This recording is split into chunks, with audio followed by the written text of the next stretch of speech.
Welcome to another episode of Key Biscayne Stories, where neighbors meet neighbors. Today we have Andy Garcia III. He's a Key Biscayne resident for more than 40 years. And right now he's offering a service for Key Biscayners. It's a concierge dog care service, and which we're going to learn all about today. How are you doing, Andy? I'm doing great, and you? Doing good. So tell us, how did this concierge dog care service start? Well, back in November of last year, I sort of stopped an industry that I had been in for over 40 years. I've been in the produce industry for over 40 years. And around February of this year, I decided that, well, what do I want to do with my life? Now that my produce career has finished and I'm still active, what do I want to do with my life? And few people that I know that have known me for a long time have said, Andy, why don't you just do something with dog care? Because you've always had animals, you're great with animals. And so I started thinking about how would be the best way for me to approach it and not sort of affect other people that are already doing it, because there's a few people that do it here on the Key Biscayne. So I started looking at my house, the size of my house, the size of my yard. And I started thinking, well, I raised two daughters in my house. So now I can just put dog care into my house, but keep it more of a concierge boutique type environment. And what I mean by that is that, I will allow a pet to come into my home, and I interview a little bit, before, to make sure that everybody's comfortable, including the pet owner. And I bring them to my home, and I introduce them to my dog, who's Milano. He's a therapy dog. And he's welcomes the dog and bring it to my house. And that's how I started. And then I realized that I don't want to make it like a hotel, and I don't want to make it like a daycare. I want to make it like this pet is coming from their home to my home, with little to no change.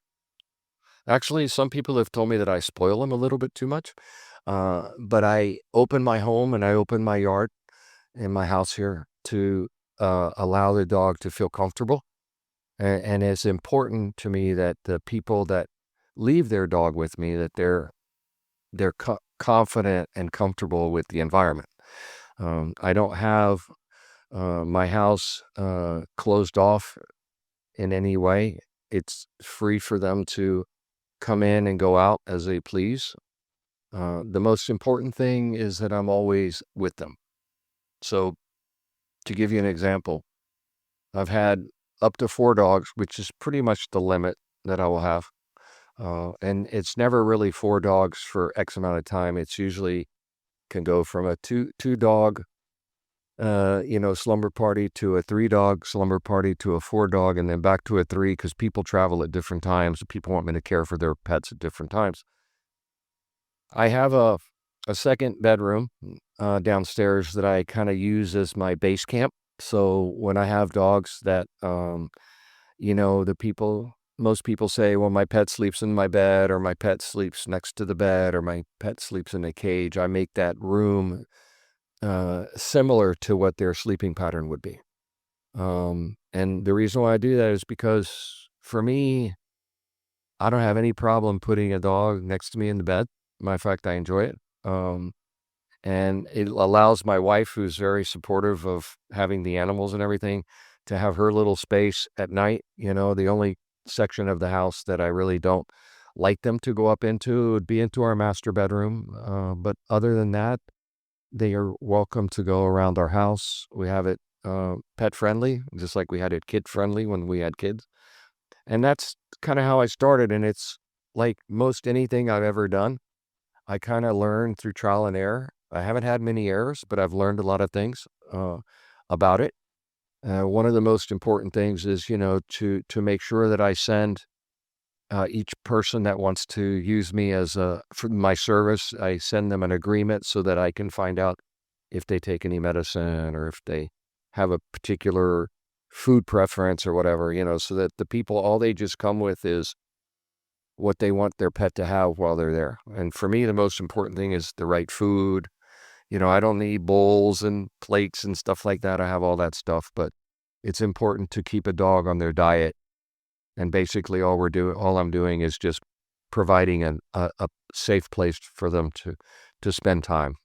And you mentioned that you do 4 dogs, the max. Correct. And I like that you are flexible to trying to, I guess, mimic what they experience in their homes with you. Correct. And that's part of the interview process that you told us about. Basically, the most important thing is that when someone comes to my home, I always bring them in from the side of the house to the outside of the house, because I have found that I've been around animals long enough that the best environment to introduce a new person is to bring them into an open environment where if I have 2 dogs currently staying with me, then I will bring them outside for 5 or 10 minutes before the people come. And I will let them do what dogs do when they go outside, run around, play ball, whatever. And then I engage the person to come in with their dog and a lead, to have them on a leash. And then I basically will see how the reaction is, not so much with my dog because he's a therapy dog, so he gets along with all dogs.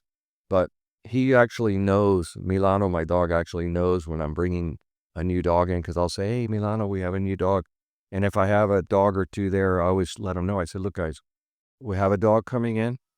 And then I basically, that's kind of like that, I don't want to say critical time, but that's the most important introduction, is to bring a safe introduction. So I haven't had any situations where dogs have gotten in arguments or fights. Basically, a dog just wants to smell the other dog. They come in, they have a big area to go, and they usually start running. They usually start, going to the bathroom, spotting their part of the yard that they want to have. And then I spend about 5 or 10 minutes, or however long it takes, for them to feel comfortable. And then I introduce them into our home. And then when I introduce them into our home, then they're able to go into our, what I call my Florida room, or the family room, where we have our kitchen open and we have couches and chairs. And, they come in and they start looking around, going, walking, feeling comfortable. And I always do that while the owner is with me. And so I'll introduce them to that. And then usually within the first couple of minutes, I'll know whether it's going to be successful or not. And what I found is most animals are open to the new idea. You just have to give them that time to familiarize themselves with the environment. I mean, I've had shy dogs by the first day or that night just roll over and lay on the couch with me. And the people are like, well, my dog doesn't do that. And I said, well, he's doing that with me because I have that. People call me on Key Biscayne the dog whisperer. I don't really know what that means, but I just know that ever since I've gone to the dog parks or been around dogs, I'm not fearful of them. I respect their privacy and I respect that they are animals and you have to be very careful. But they're great animals. They're great to have around, and I needed something to fill a void that I had, and this was a perfect way to do it. It's just a service that I want to provide to people, and I want them to enjoy it and come back. I've already had some repeat customers. The idea is not to make it just this big operation. I just want to fill my time and provide a service to the people of Key Biscayne, or if they have family off the Key and they want to use my service, then, it's like a case by case scenario. I don't have any reason to say no to any particular dogs. I have 2 cats in the house, and they're safe and separated from the rest of the house. And most of my dogs will smell them or sense they're around and have been fine. Cats are dog friendly. It's just I give everybody, the people that decide to consider using me, I tell them pretty much that I have 2 cats, that I have the house open for them, I have the house secure for them on the inside and out. I have a big wall around my house. I have a gates in front of my house. Everything is constantly closed. Me as a child, my first dog I lost because he got out and he got hit by a car. So my recall And my thought process whenever I think about dog, whether it's my dog or another dog, or I hear about a dog getting lost, is not that they're going to run away, is that they're going to get hit. So I'm always very conscious of my home and it being, there's no way they can get out. There's absolutely no way they can get out. And I have a swimming pool, so I always let people know I have a pool. Does your dog swim? Is your dog afraid of the pool? These are things that I tell people. It's important because people have told me I have a dog that doesn't swim, and then next thing you know, the dog's in the pool and wants to swim. And I have other people say, I don't know. And so I kind of just play it, just kind of see how they do. I don't force them in the pool or out of the pool.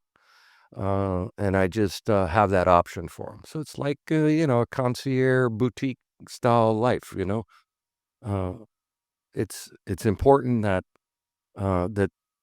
you can travel. I know that when I have dogs, especially when they get older, if I want to go some places, well, what do I do with my dog? What do I do with my cat? And so for me, it was an easy transition to think, okay, this is what I like. I'm good with people. I'm good with dogs. And let's just go and roll with it. And that's kind of how I just started the service. And I've enjoyed it quite a bit, to be honest with you. It brings me a lot of joy. What's the best way for people to work with you or to know if you have availability? I have a flyer that Karen Levinson made for me. She does a lot of flyers for people on Key Biscayne. And it's just basically has my phone number and my email address and a picture of me, my dog and me. And, I prefer somebody to call me and say, hey, I'd love to consider, I'd like to meet you and see what you have to offer. To me, I don't ever like, if somebody sends me a message and says, I need to leave my dog on such and such a day, and how much do you charge? I typically will not respond to somebody like that right away.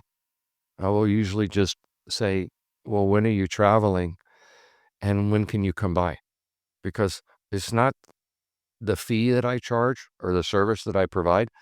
It's, I want them to be able to see what their dog is going to experience. To me, it's very important that they see that I'm not a hotel. I'm not a 9 to 5 operation. I'm a person that's going to be with the dogs almost 24 hours. And if I do have to leave my home to go to the grocery store or to go to the bank or something like that, I have a safe environment where I can put the dogs. I don't let them have free rein in my home if I have to step out. So, they're safe in the big area and they're safe in a more confined area if I have to leave. But most people that know me will or have seen my flyer, put it in next door. You're going to put something now. That's the best way to reach me is to just call me or, I'll share the flyer, with you if you want. And then that's the best way to do it. And I don't travel very much. I'm pretty much a homebody. So, if I could have customers know that they can count on me during not just the season, the peak times, Thanksgiving and Christmas, but if they have somebody that they could bring their dog to on a daily basis. I have one dog that comes Mondays through Thursdays.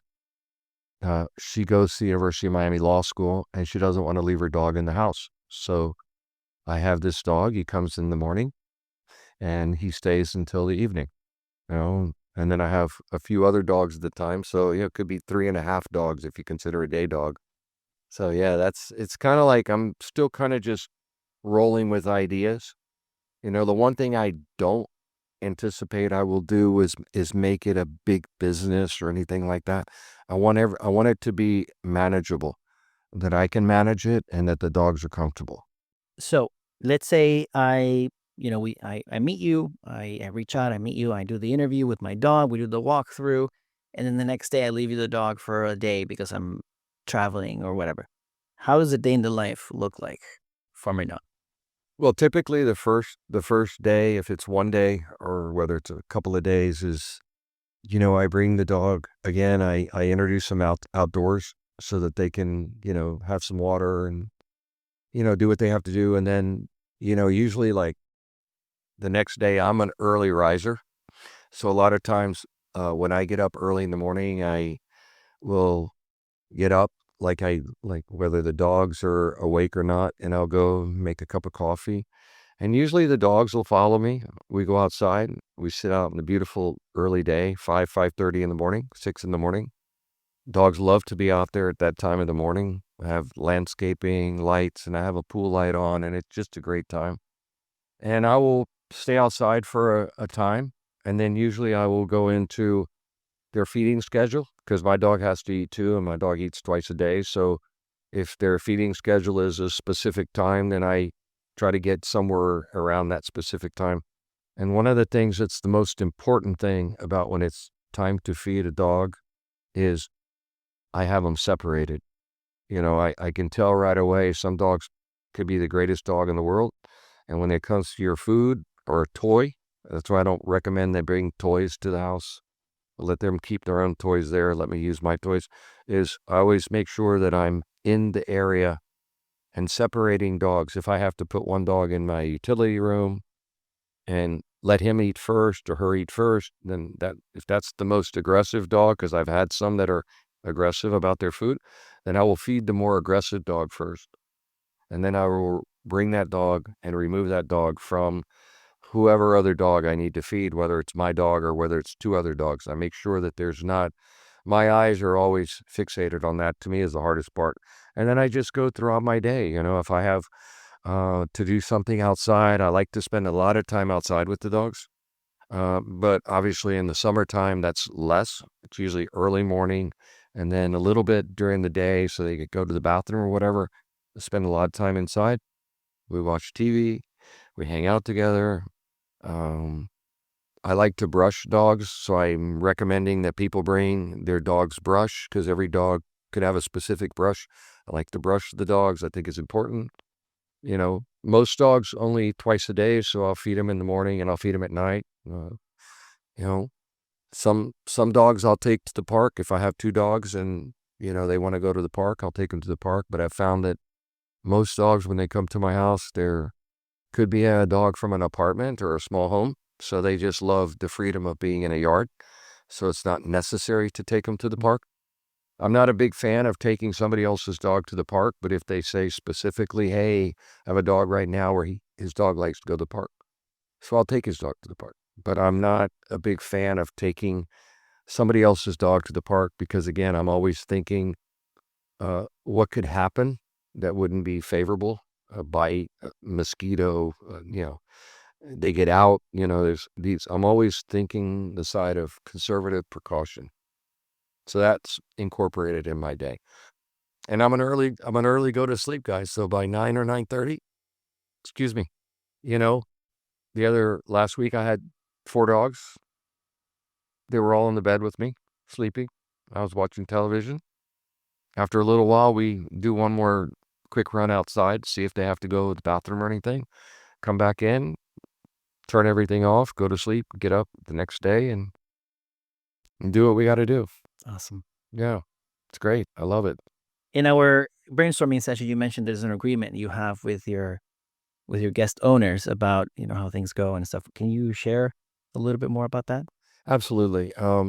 It's important to me and to whoever wants me to care for their pet that I am doing my due diligence. And what I mean by that is that I always want to know the agreement is basically information that I need about their dog and about their travels so that at least I have something to refer back to.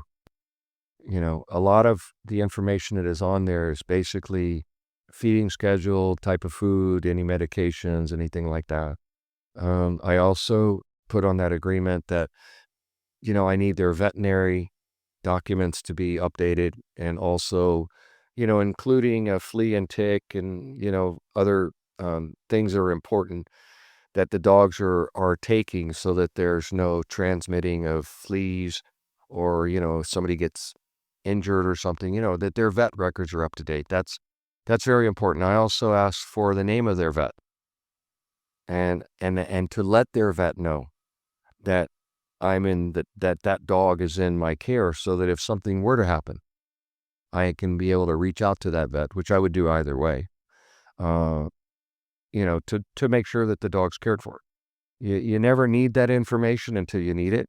And, when you're dealing with animals, whether it's, I think cats might be worse than dogs, but, when you're dealing with a couple of pets together, eh, you know, something could happen. So I want to be able to have a reference that I could go to and not be scrambling like, "Ah, I got to call them or something like that.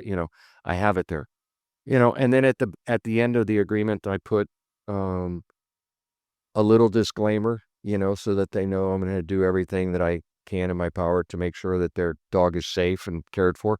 And then I have a little place where they can sign and I can sign so that it's just, they know that I'm interested in that information so that that part is out of the way.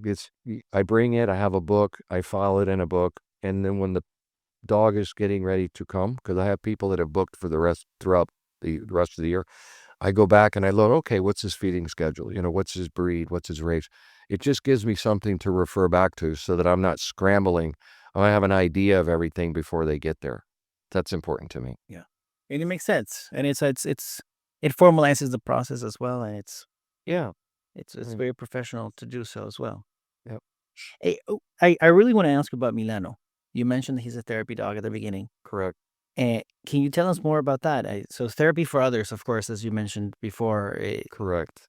Do you take him to do? How does that look like? Well, basically what happened was, when I finished my produce career back in November, we adopted Milano. He's a Spaniel, King Charles Cavalier. He's a tremendous breed. I've never had a purebred dog before.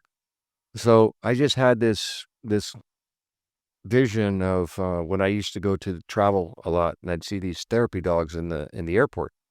So I started doing my research and I started looking around and I found a company called the Alliance of Therapy Dogs, which is a registered, one of the older, therapy dog, nonprofit, um, places I could go. And I asked them for the process. And so basically Milano went through a series of evaluations to basically make sure that he's good around other dogs and good around people. And it's not a difficult certification to get, but it's something that he has to earn. And the reason why I wanted to do that was because he's such a great dog. And I think all dogs are great. It doesn't matter the breed. Some dogs are meant to be giving therapy to others. Some dogs just give us therapy, you know? Mhm. So I started doing it, and I went down to a couple of assisted living facilities down in Cutler Bay where he was evaluated. And then once he passed his 3 and 4 evaluations, I was able to register him as a therapy dog.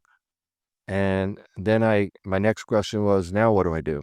So I reached out to the Alliance of Therapy Dogs and I said, look, I'm in Miami and, you know, now what? And I started getting calls from a company, association called Heel to Heal. They're the people that go into the airport and do therapy stuff in the airport. I have South Miami Hospital calling me to meet with Milano. I go once a month to the Coconut Grove Library, and I spend an hour. It's called Furry Tales, where the kids sit down and read to Milano. And then I also have gone to the University of Miami to spend time on the campus with our dogs. And it's not just me, it's usually a group of dogs. And just last week, I went to Coral Gables High School and hung out at the lunch hour with the young adults, I guess we should call them, right? High school young adults. And it brings me a lot of joy to provide that service because I know me as a person that always had the dogs always had a calming effect. I mean, I'm a very like high maintenance guy. I basically like the Energizer Bunny. I mean, I go hard. My batteries wear out and I fall asleep early, but I'm going hard. I'm not a sit around kind of person at my age. You'd think I'd be doing something else, but I like to be active. I like to be providing that service. So it's been great. I mean, I've been doing it, I think now for about 8 months or something. I think he got certified in May or June. And I have a lot of things coming up. Next week, I get to go to take them to a school that is maybe children that don't have parents, or it's almost like they are in need of some love from a pet, so I just look at the events as they come up, because now it's a lot of people are reaching out to me, and I say, okay, I have have my concierge business, so that's like my priority, but a close second is to stay active in this volunteer work with my dog so that he can, get out of the house. He needs a break too from the dogs, and get out of the house and go spend time. And, the people are, I mean, the dog has nothing to do with me. Milano's therapy skills. That's just the breed. He's just a gentle dog that loves the human interaction, whether it's an elderly person or whether it's a young child. A baby was walking up to him yesterday and he just sat there, you know. His breed is wonderful for that. So I've been fortunate. Out of all the dogs I've had, I finally now have one that I can actually provide a service to whomever needs it in the therapy world. It's a labor of love. And it's keeping me from just basically missing the industry that I've been in for so long, because that that kind of stopped in November, and I missed the mentoring side of that industry. So this is kind of a healthy replacement to that. I mean, that's basically why I'm doing it, and it filled a void. You said 40 years in the produce. Over 40 years in the produce industry, yeah. Okay. In sales, yeah, yeah.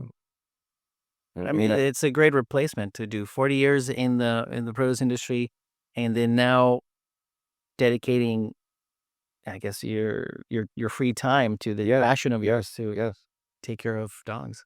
Yeah. I've always been the kind of person, and I always group everything. I mean, like what I'm doing with my dog care service is a lot how I manage my customers in the produce industry. I am not a one sale, one person, one dog person. I would rather have less dogs or a manageable amount of pets in my home often. Like, the important thing to me is, hey, you want to take off for a weekend, or you want to go away? Not just in the holidays and stuff when it's busy. Is, hey, maybe I want to take 3 or 4 days and go away, or maybe I just want 3 or 4 days break with my dog. I have people coming in. These are the customers that I want. I want repeat customers. I want repeat dogs, because as I get to know the dogs more and more and more, then maybe I can do a little camp here and there, and bring 6 or 7 dogs for 2 hours. See, I can do that in my home. That's not something that I want to do for consecutive days. So I could expand it a little bit, as I get to know the dogs. Like, I already know dogs that are coming that I've had before that'll be fine with another dog. But before I meet that first dog for the first time, if I have another dog, I'm like radar careful, because I don't want anything to happen. I don't want a dog to get bit. I don't want to have the people freak out, because we love our animals, we don't want anything to happen to them. So I'm like, well, I never completely feel comfortable when I have repeat dogs, but I know their DNA a lot better each time they come. So the service that you provide, is it is it a year-round thing? Is it a seasonal? What are we looking at? Well, when I decided to provide this service to the people of Key Biscayne, it's like my job. I guess you could say I'm in another career now.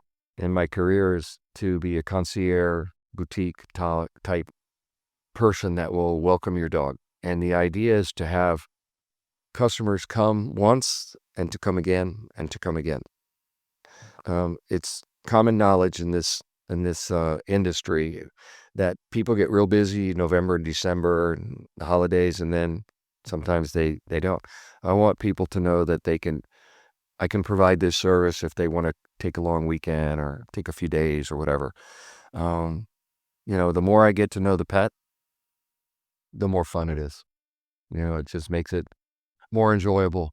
And I would not rule out down the road, because it's relatively something new for me over the last 6 months, is that, maybe down the road I offer a little day camp, in my home, where I can bring 5, 6, 7, 8 dogs and let them jump in the pool. Maybe I'll do a pool day and maybe I'll do a non-pool day, because some dogs swim, some dogs don't, and do it for 2, 3 hours, something that's manageable where I'm going to be there the whole time. Much like I am when I'm with them in a 24-hour period. Andy, before we close, we have a couple of closing questions here in Key Biscayne Stories. What is your favorite weekend look like for you in the Key? Well, my favorite weekend is I don't get in my car if I don't have to, because I've driven a lot over the years in my career. B, I enjoy being by the water or in the water, whether it's going to the beach club or whether it's going down to the lighthouse. I like to hang out at home. I like to go to the park, dog park. And earlier on, it was kid park. Take my kids to the park. So a weekend for me is just basically to spend time on Key Biscayne, try to get close to the water. I mean, I love the water. That's why I'm not a fan of seaweed season, because that affects my ocean time. Love to spend time in my pool. Love to have a dinner with my wife, maybe support another restaurant, one of the restaurants here that we go to. Just kind of stay in the area of Key Biscayne. Andy, thank you so much for joining us on the show and telling us a little bit about you, a little bit about what you're doing and your story with your service. And thank you for providing a service of using your spare time to do this, to help your neighbors. But it was great to meet you. Thank you for coming on the show. Thank you for having me.